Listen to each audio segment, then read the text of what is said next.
Welcome to the 9th presentation, where we're looking at the book of Leviticus.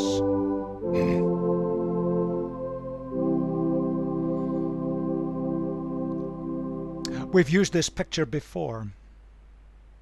Holiness is a central theme in the book of Leviticus. And we're trying to plumb the depths of the meaning of holiness and how it applies for us today.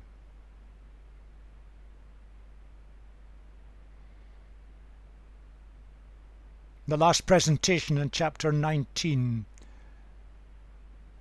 Moses is told to speak to the whole nation, the whole group, and say, "Be holy, because I, the Lord your God, am holy." You're my people, you're to reflect what I am. I am the Lord your God. I am the Lord your God in English is 3 words in the original language. I, Yahweh, Elohim of you. Yahweh, the self-existent God, the God of relationship. And that God was to be the God, the Lord, the ruler of this people group, the Elohim of you.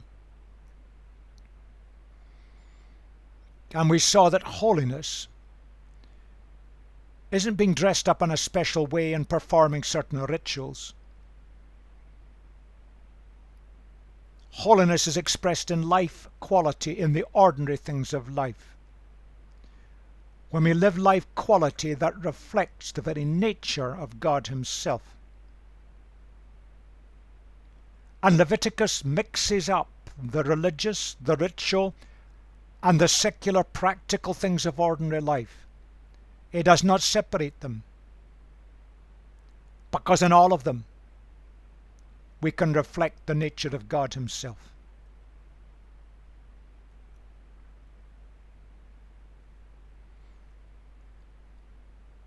The fundamental basis of holiness rests on God Himself.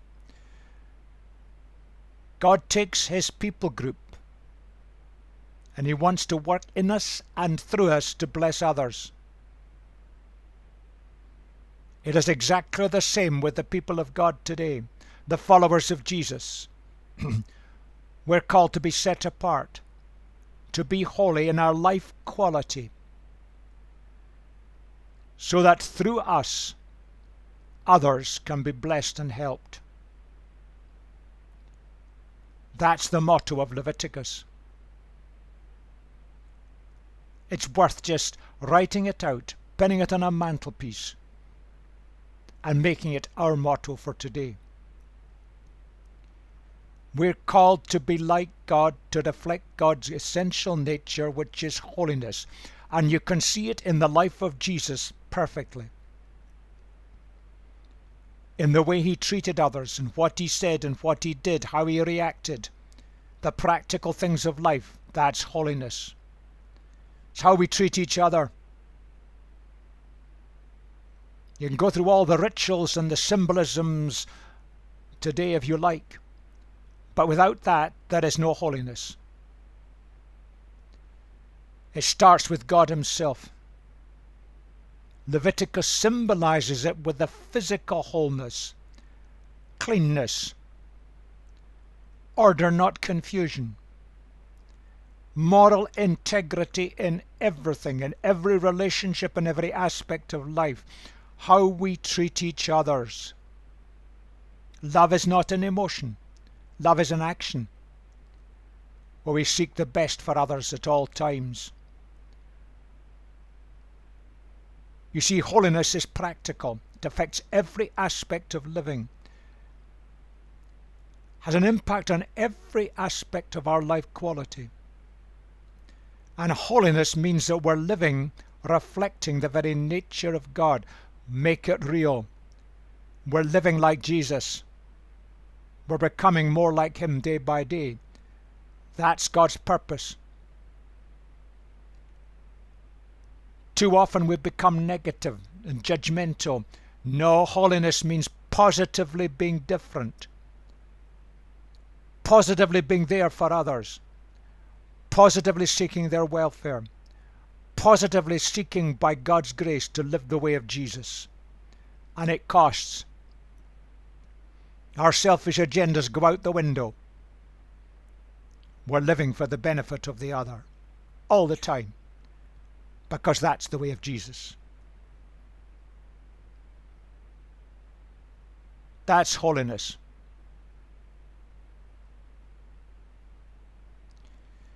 Now we're going to move on where Leviticus has got a strange chapter that brings this together,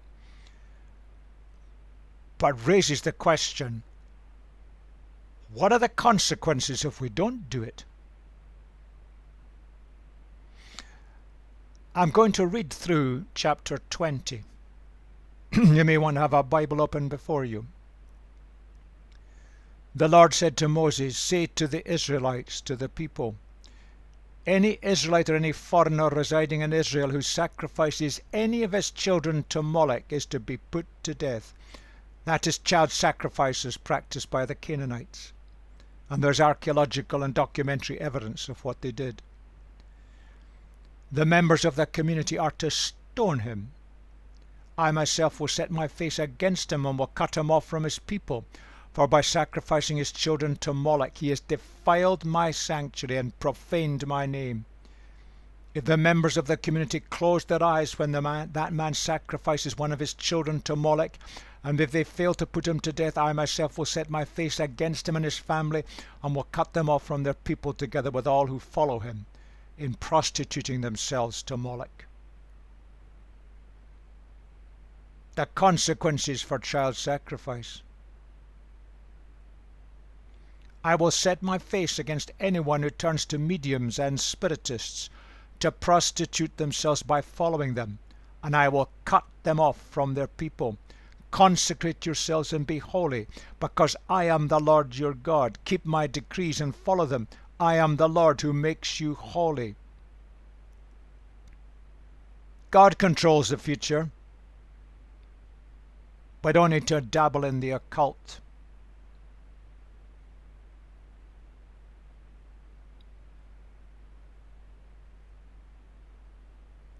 Anyone who curses their father or mother is to be put to death, because they have cursed their father and their mother. Their blood will be on their own head. Now the word curse here means despising, or seeing your parents as despicable.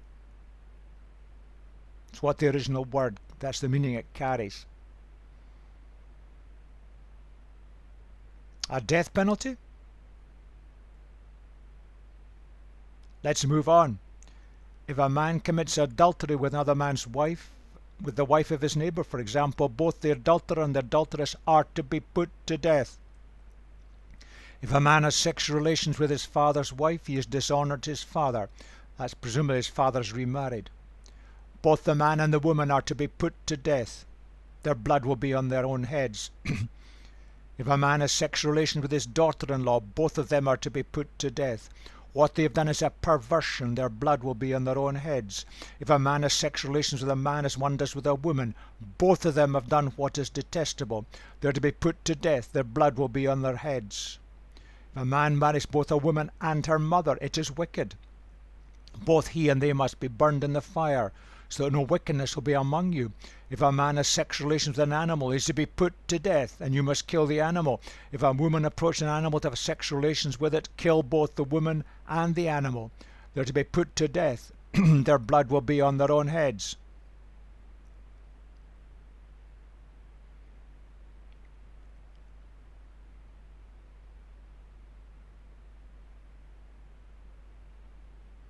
Penalties are pretty rough.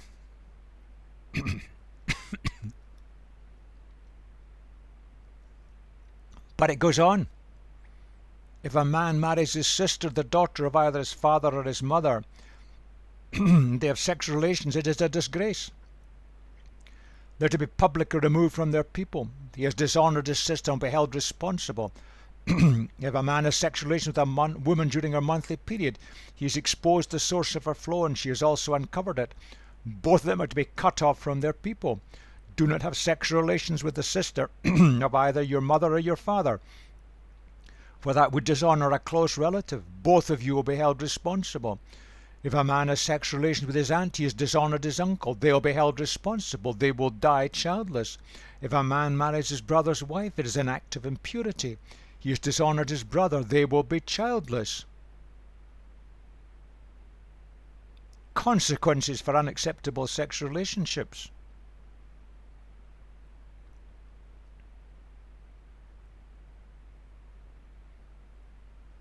Keep all my decrees and laws and follow them,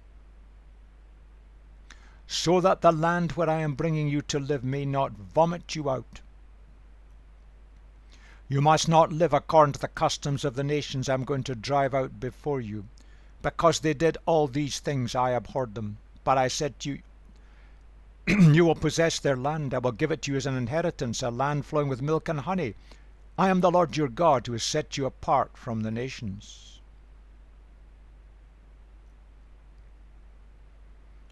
You see, these practices were practices that were common in the cultures round about.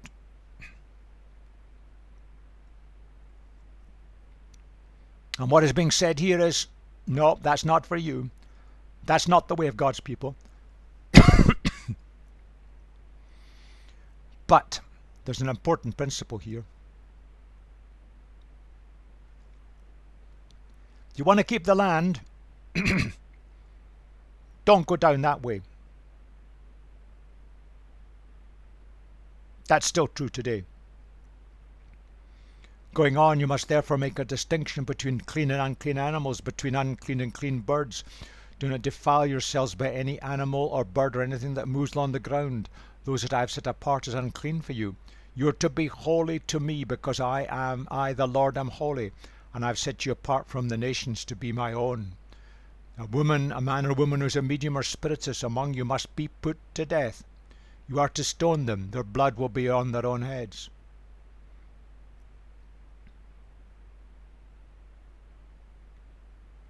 That's the purpose. And the picture of the clean and the unclean are a picture of God's perfection.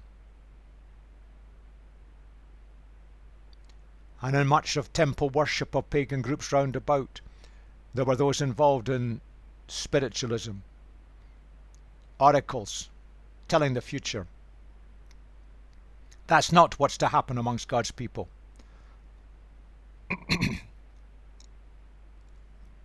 Now, I read the whole passage.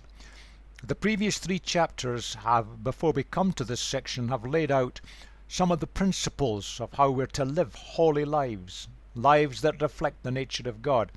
This chapter speaks of the consequences of not doing it. Now, your reaction is probably the same as mine. The punishments are draconian. What does this all mean? 10 times in the chapter, put to death. Now, it's too easy to take this literally, rip the verse out of context.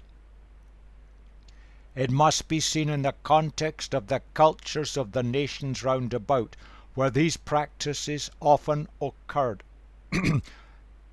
These sexual practices, for example, undermine and destroy the whole stability of community life in any society.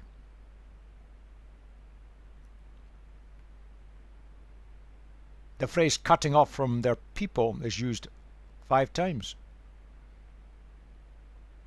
A loss of all that God has for us. Stoning is mentioned twice.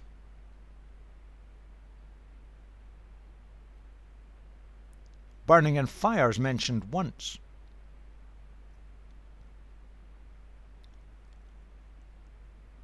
That's probably your reaction.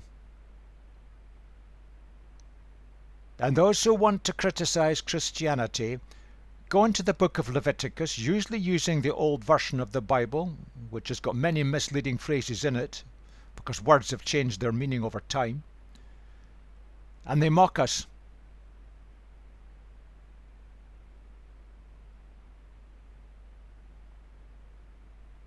We've got to face up to that kind of issue. I want to base this on evidence. What does it mean? How did it work out?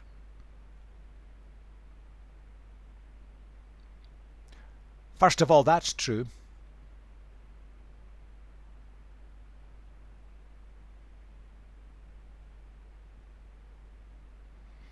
Secondly, everything must be seen in the context of the culture of the day. God is speaking to his people through Moses and getting across them in stark, brutal terms that their lifestyles must not copy the nations round about.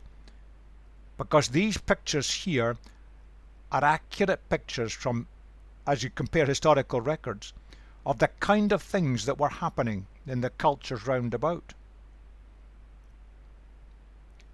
God's people must live differently. That's the point of the chapter. That's what God thinks of that kind of behavior. And the fundamental issue is this. God is calling his people to live a different quality of life, a life quality that reflects his nature, where you don't abuse other people. And if the people of God won't do that, they're going to lose the land. Having the land is conditional upon their behavior, and that has massive ramifications down to the history of the nation of Israel, right down to the modern age. But you see, there are other phrases. I didn't lift them out. But there are other phrases that are also used repeatedly that give us more clues. Now this shows the danger of ripping a verse out of its context. We saw about the verse about homosexuality in the previous chapter, the last presentation, where the instructions were given in terms of temple prostitution, not consensual homosexuality. You don't rip verses out of context. You don't rip sins out of context of any book. It's a dangerous thing to do. They must be interpreted in the context of the meaning of the original author. And we've got to do the same here. Here are some of the other statements that throw light on things. That's the purpose of it all. When we live God's way, keeping his decrees, that's following his boundary conditions, we get life at its best. We start to reflect his nature. We're living like Jesus.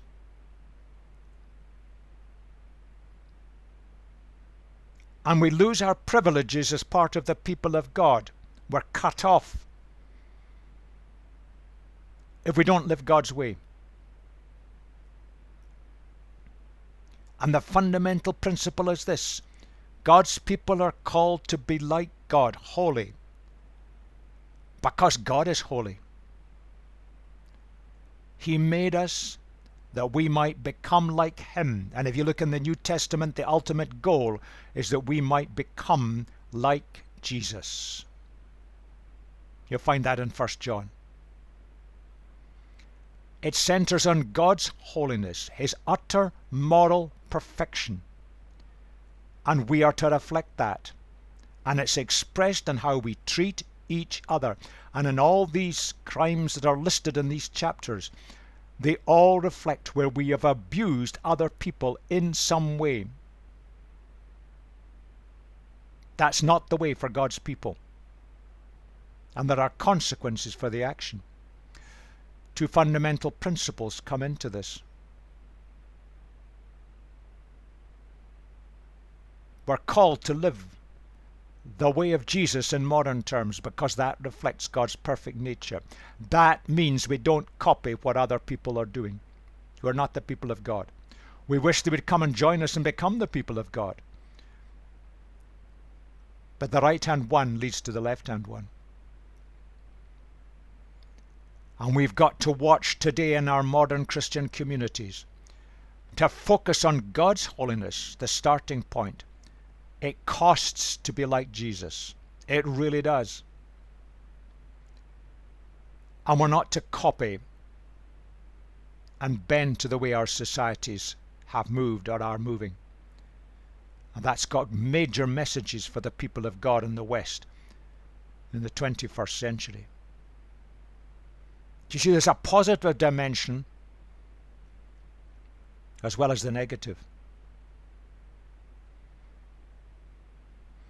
Now let's look at what the other law codes of other nation groups round about, what they were saying, and compare it to the Old Testament.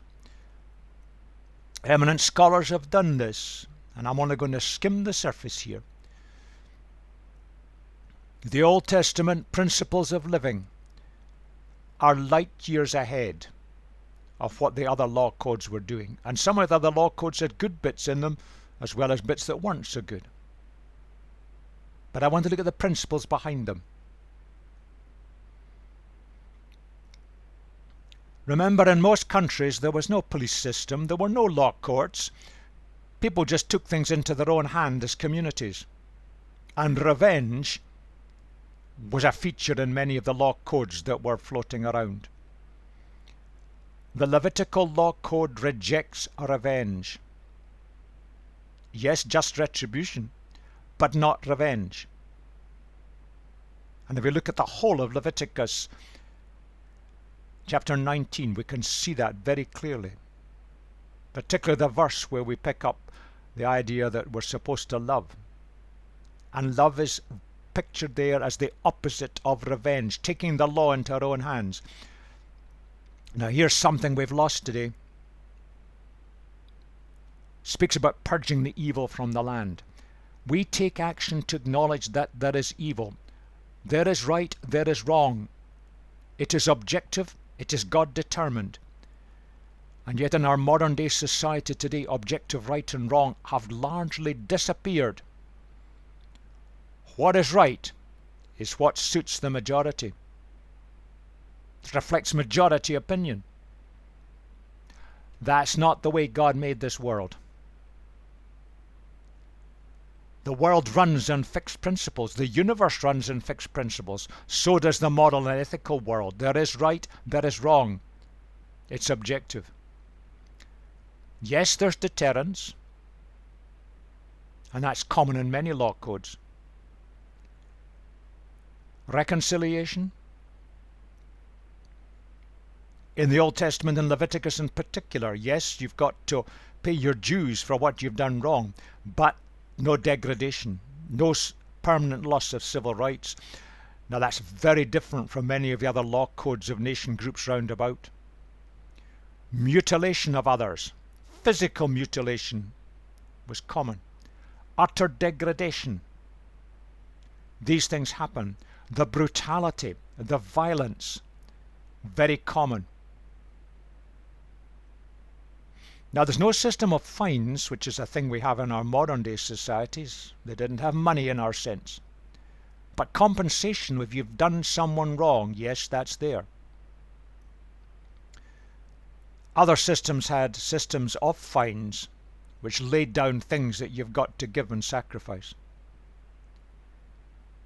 So we've got to interpret Leviticus in the context, the Old Testament, in the context of the cultures of the day with their other law codes. How were God's people to live?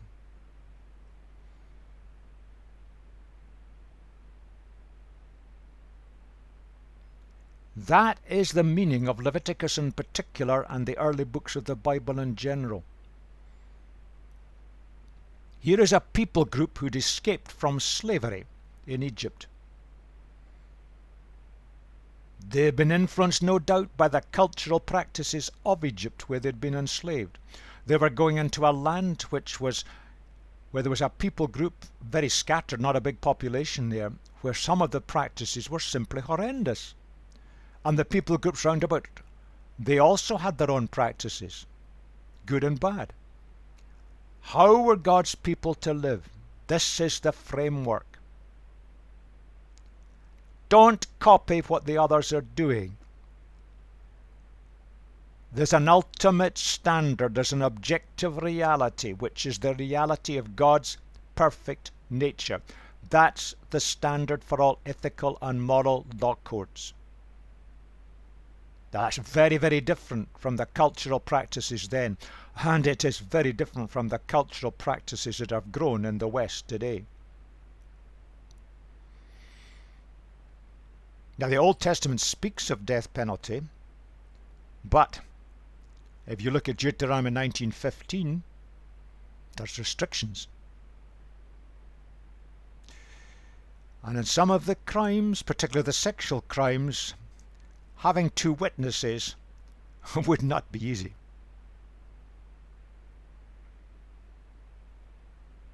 If we rebel and do it our way and don't live God's way, we lose the benefits that God has for us. We lose out in life as God wants it for us.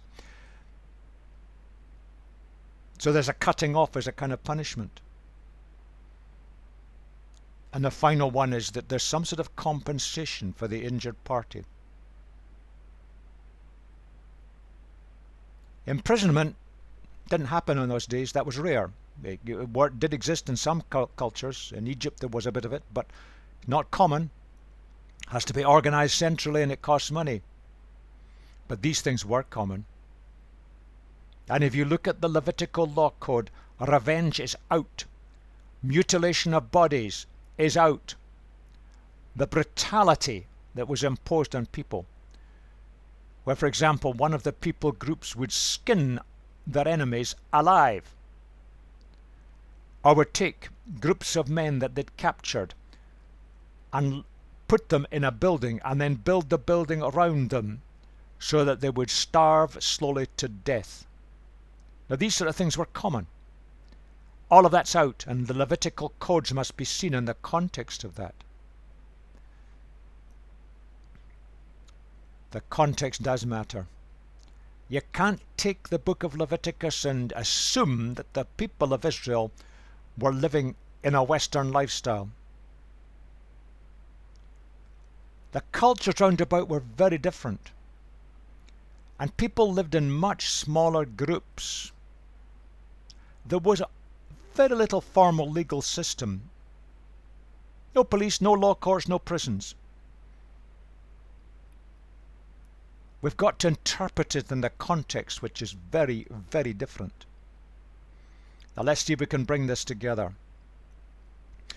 The word law is a trifle unfortunate. If you like, it's the kind of framework for quality living. I've called it directions to guide the people of God as they moved into a new future. We need that today, and perhaps Leviticus has got so much to teach us.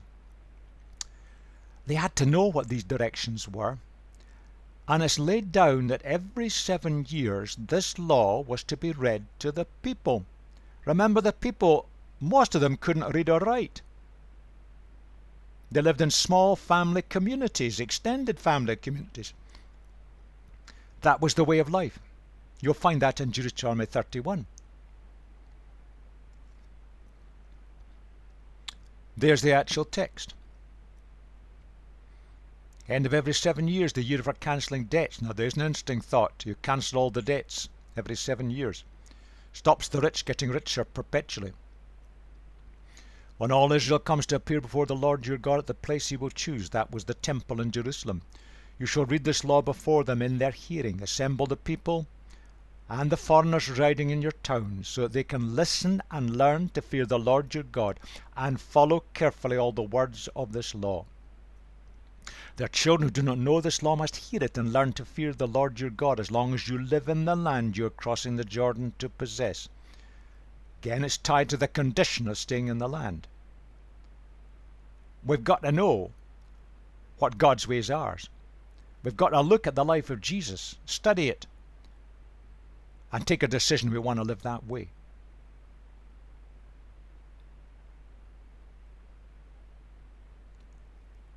Society was very different from today. Small communities which were essentially extended families. They were close-knit groups, and if someone overstepped the mark in some way, there was the danger of revenge, because there was no formal legal systems, no police, no law courts, no structures. That's the context. And if somebody overstepped the mark, it would be known because the group was so close-knit. And the nature of the group would be undermined, and that's why the emphasis is so much on sexual abuse.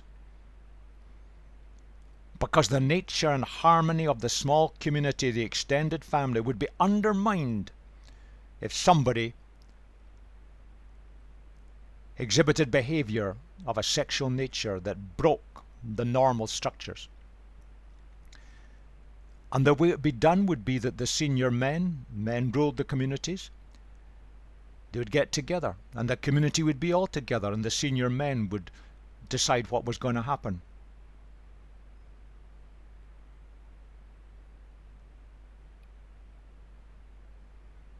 You see, in modern day societies in the West, that is a different pattern completely.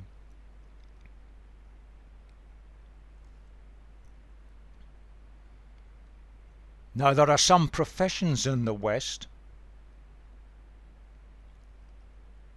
where that kind of pattern exists. And overall, it works well. Not imposed standards, but the community as a whole. And there's something that we've got to learn in our Christian communities in the West today, where our standards have slipped badly. But the community as a whole are responsible for upholding the standards of the community. We must read Leviticus in that context. The culture of the people of the day was very, very different. Why were these principles given? You see, again and again it comes back. You must be holy because I am holy. God is at the center. God, the Lord of the universe, but the God of relationship, the God of perfect ethical purity. This part of the Bible is teaching this people, a rabble who'd come out of Egypt as former slaves, molding them in to be a people and a community who would live for God and show in their lives the beauty of living ethically, morally. That's why cleanness is emphasized. That's why holiness is emphasized. These were foreign ideas to this people group. They were to be different. And again, if we look at our communities today, when the people of God in our Christian communities scattered throughout the West, when we are seen to be different, not because we're negative, but because we're positive, we reflect the nature of God in the way we treat each other, in the group and beyond the group. Then we'll make an impact. That was the purpose for the people of God then. It's the purpose of the people of God today. You see, we need to get God back at the center.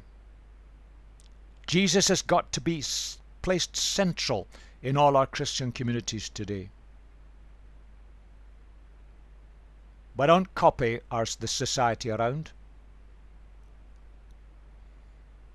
Love is not an emotion. It's a word of action. It's how we treat each other. And then it makes an impact on the groups round about. We have much to learn today, and we've slipped.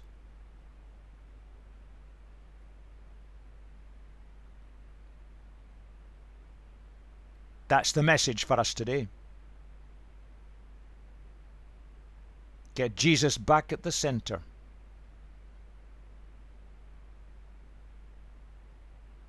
Start to live His way. And that's what Leviticus is all about.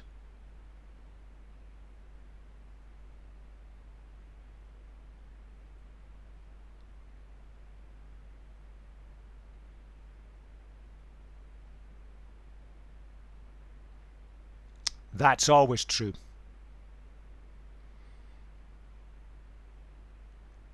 God is showing in this passage His reaction to these kind of behaviors. behaviours that could be seen in religious and societal practices round. And he's saying, no, that's not my way. Reject it totally. Get me back at the centre, and in your communities live for me. Reject these ways. Push them out. Because when you live like me, you will make an impact. And history shows it was true. And when we place Jesus at the centre of our communities and live like him, we will make an impact. That's the message of this difficult chapter.